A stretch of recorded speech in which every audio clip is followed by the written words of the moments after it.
In our search for a school for our children, I discovered classical education. And the more I read, the more I became convinced that this is the best way to educate kids. Not only is it time-tested, but it's experiencing a resurgence today as educators search for more effective ways to teach kids. Let me tell you my story. This is a picture of my husband Peter and our 4 children, ages 28 to 18. When they were young, like every parent, we searched for the best school for our kids. We tried a public school with an excellent reputation. We tried a private college prep program that was also well known. And we even tried religious denominational schools. And in most cases, we just found that our kids weren't being academically challenged. And they weren't receiving the values that we thought were so important for them to learn. It was very frustrating. Well, it turns out our frustration was warranted. If you look at how American students are compared to the rest of the world, you may be very surprised. Of 34 developed, our students are performing only 14th in reading, 17th in science, and abysmal 25th in math. Remember, this is out of only 34 developed countries. These are appalling results. And on the values front, things aren't any better. Some of you may recognize this young woman. Her name is Hadia Pendleton. She was the unfortunate victim of a fatal shooting in Chicago just a few months ago. In a newspaper article that covered the story, a Reverend Michael Flagger, who was actually at the funeral, was quoted as asking, "When did we lose our soul?" Clearly, he was asking, how in this society have we become so filled with violence that we've practically lost our humanity, our soul? Well, it was that same frustration with a lack of values and the fact that our kids weren't being academically challenged that caused us to keep searching for other school options. As I did that, I came across an ad for a school that had opened in Rochester just a few years earlier. I read the synopsis of that school, and I knew in an instant that's exactly what we were looking for.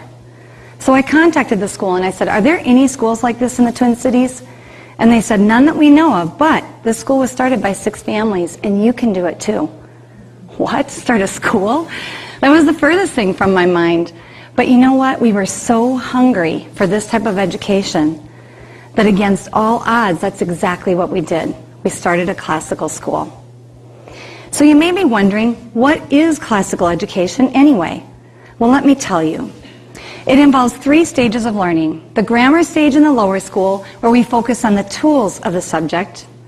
The logic phase in the middle school, where we focus on understanding of the topic. And the rhetoric phase in the high school, where we focus on application and communication. All of these stages integrate beautifully with a child's natural progression of cognitive development. Let's start by looking at the grammar stage. In the grammar stage, kids are, developmentally speaking, able to memorize information very easily. They're like sponges. Those of you who are parents know at this age the kids will watch the same movie over and over, they'll read the same book over and over, and they never get tired of it. So what you do is you pack as much information as we can into songs, chants, rhymes, sound-offs, things they don't mind repeating over and over. We add actions to make them even more engaging, and the kids are having so much fun that they hardly even... We're able to teach the students the chemical elements through a song, parts of speech and how to diagram sentences through chants. It's amazing what they can learn using this method.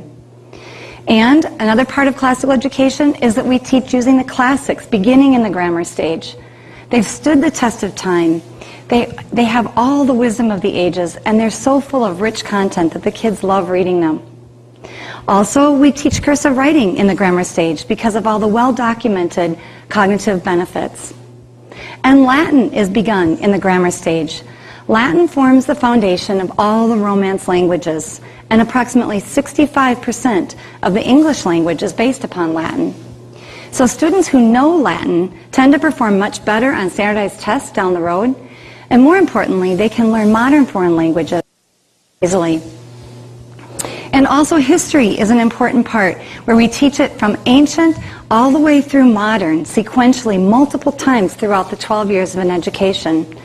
And we focus on using the primary documents rather than textbooks, so that the students are actually reading what the people themselves had to think and say at the time. Now let's look at the logic phase. The logic phase is marked by kids who are becoming much more argumentative. They want to know how and they want to know why. If you're a parent, so what we do is we again capture where they're at. And now we introduce formal research. We do compare-contrast exercises. They write from the perspective of historical and literary figures. Any activity that gets the students to develop a deep understanding of the subject they're learning, because that's the goal at the logic phase. We give them formal logic class where they learn the art of argumentation, how to develop a formal argument, a reasoned argument, how to recognize logical fallacies. And then they can practice these in debates. They begin doing a lot of debate in the middle school years. Also, writing becomes very important during the logic phase. We teach the students the process of how to write, and that gets emphasized all the way through their senior high years. Then, the rhetoric phase. The rhetoric phase is marked by kids, developmentally speaking, who are becoming independent.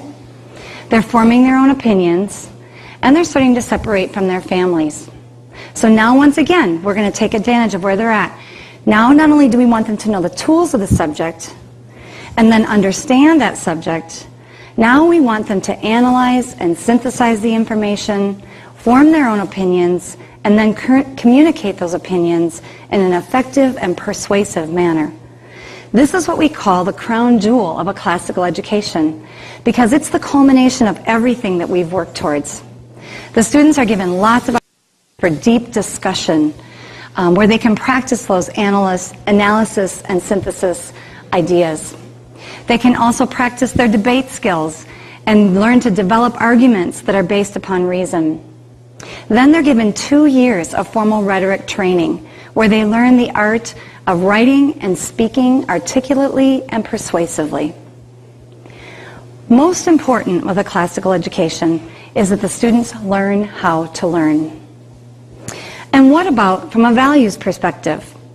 Well, historically, a classical education has addressed both the mind and the soul. At our school, we nurture the soul through Judeo-Christian values and beliefs. While we don't require our students to be Christian, we do want to make sure they understand that's the perspective that we're teaching from. And then we expose them to all the other faith traditions, and that way they are able to understand the other viewpoints in the world.